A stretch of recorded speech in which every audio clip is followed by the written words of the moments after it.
अब मैं इस प्रोग्राम की सिलसिला को आगे बढ़ाने के लिए अनीका जावेद एडवोकेट को दावत दूंगी कि वो आएँ और इस प्रोग्राम के सिलसिला को मज़ीद आगे बढ़ाएँ।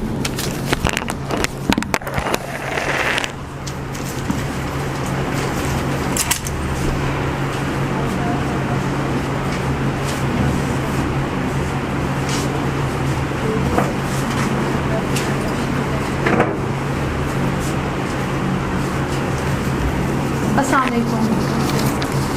मैं थैंक्स करती हूँ मैडम आर्या को जो आई और उन्होंने हमें मसला फ़लस्तीन और इसराइल के बारे में बहुत सी मुतारिफ़ करवाया और बहुत सी यूज़फुल इंफॉर्मेशन प्रोवाइड की। अब मैं बुलाऊँगी हमारे काबिल क्लास फ़ेलो अब्दुर्रहमान को, वो आएँ और हमें फ़लस्तीन के जुग्राफियाई हदूद के बारे में मुतारिफ़ करवाएँ। बिस्मिल्लाहिर्रहमानिर्रहीम। मैडम आर्या ने भी काफ़ी हद तक बताया कि फ़लस्तीन इशू और इसके बारे में, इसराइल फ़लस्तीन कन्फ्लिक्ट के बारे में। इसके लिए मैं समझता हूँ कि सबसे ज़्यादा जो ज़रूरी चीज़ है हमारे फेलोज़ के लिए, कुछ लोग न्यू हैं और ज़्यादा इन्होंने वर्किंग नहीं की हुई, और मैं बताना चाहूँगा कि ये कहाँ पे मैप पे कहाँ पे एग्जिस्ट कर रहा है।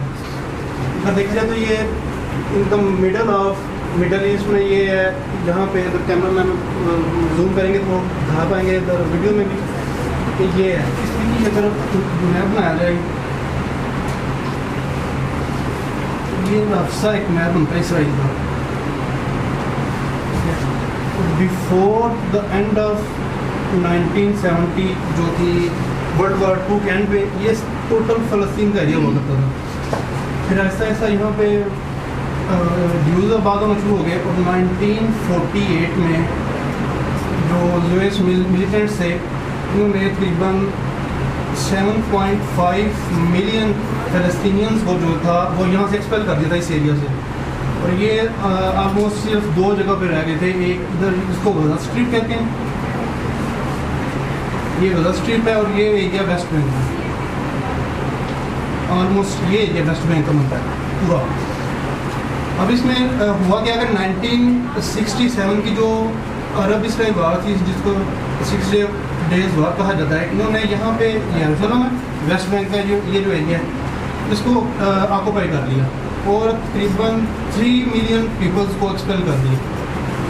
और उसके बाद 1995 में ओस्लो कार्ड के तहत इन्होंने वेस्ट बैंक का जो एरिया था इसको ए, बी और सी में डिवाइड कर दिया।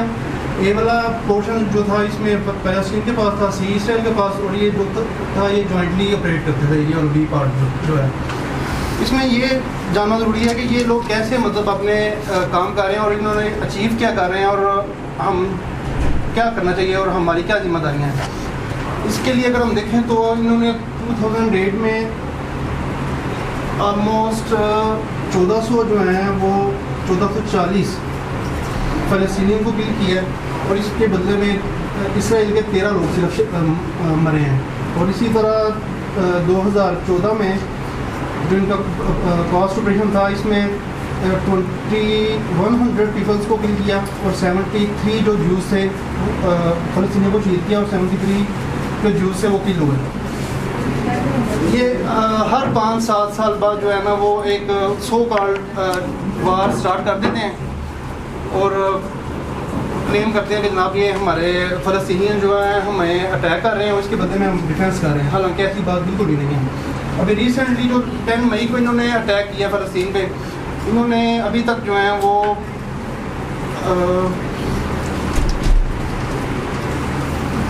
300-400 के करीब जो है लोग मार दिए हैं, और 1200 जो है ना वो इसराइली किल हुए हैं इसमें।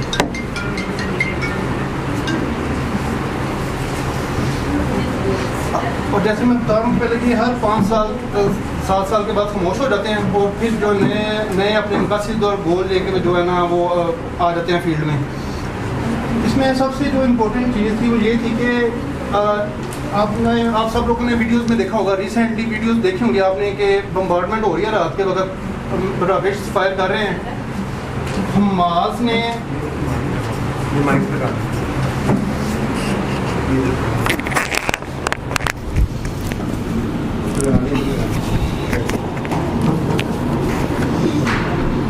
हमास ने 43 300 रॉकेट्स जो हैं वो फायर किए हैं और इसके नतीजे में सिर्फ जो है वो सिर्फ 12 लोग जो हैं इसराइल के वो किल हुए हैं, जिनमें से जो 3 थे वो फॉरेनर्स थे। ये और इसके बदले में इन्होंने मस्जिद अल अक्सा पे भी कब्ज़ा कर लिया और इसमें सिर्फ जो एज के लोग थे 45 प्लस के, सिर्फ उनको आने की इजाज़त दी हुई है और यंगस्टर्स को आने की इजाज़त नहीं है। इससे अंदाज़ा होता है कि ये किस तरह जो है वो आहिस्ता आहिस्ता पूरे फ़लस्तीन पे कब्ज़ा कर रहे हैं। ये यहाँ से मैप से आप बखूबी अंदाज़ा लगा लें कि ये वेस्ट बैंक और गज़ा पे भी जो है ना, गज़ा जो एरिया ये मुसलमानों के पास था और ये 2008 से अभी तक जो है एयर ब्लॉकेड में है, ठीक है।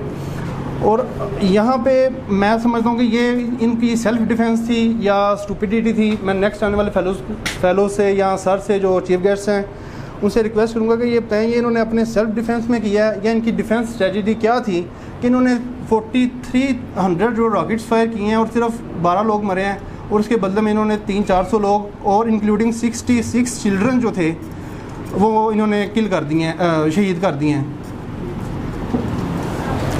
फ़लस्तीन के। तो इसमें हमें अपने रवैयों को समझने की ज़रूरत है, इंडिविजुअली भी और नेशनली भी, कि नेशन का हमारी का क्या किरदार है और हमारा इंडिविजुअली क्या किरदार है और क्या होना चाहिए। अगर नेशन का किरदार देखा जाए एज आ नेशन पाकिस्तान का और पाकिस्तानी स्टेट का, तो हम बड़े अच्छे से फॉरेन रिलेशन में इनकी बैकिंग कर रहे हैं, इनको सपोर्ट कर रहे हैं फ़लस्तीन को। और अगर इंडिविजुअली देखा जाए तो हमें वो जज्बा ईमानी, अभी मैम मारिया ने वो लम्हा इकबाल की पूरी गज़ल सुनाई है, हमारे जज्बात को उजागर करने की कोशिश की है, जज्बा ईमानी को।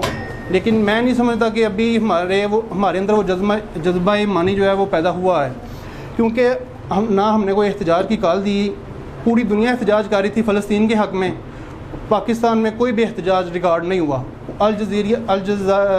जो फ़ॉरेन मीडिया है, अल जज़ायर वाले भी, सब ने फ़ॉरेन मीडिया पूरा दिखाता रहा पूरी दुनिया के व्यूज़, और वहाँ पे पाकिस्तान के कोई व्यूज़ नहीं थे। पाकिस्तानियों ने एहतजाज करना पसंद नहीं किया जब तक प्राइम मिनिस्टर ने लास्ट फ्राइडे को कॉल नहीं दे दी एहतजाज की फ़लस्तीन के हक़ में।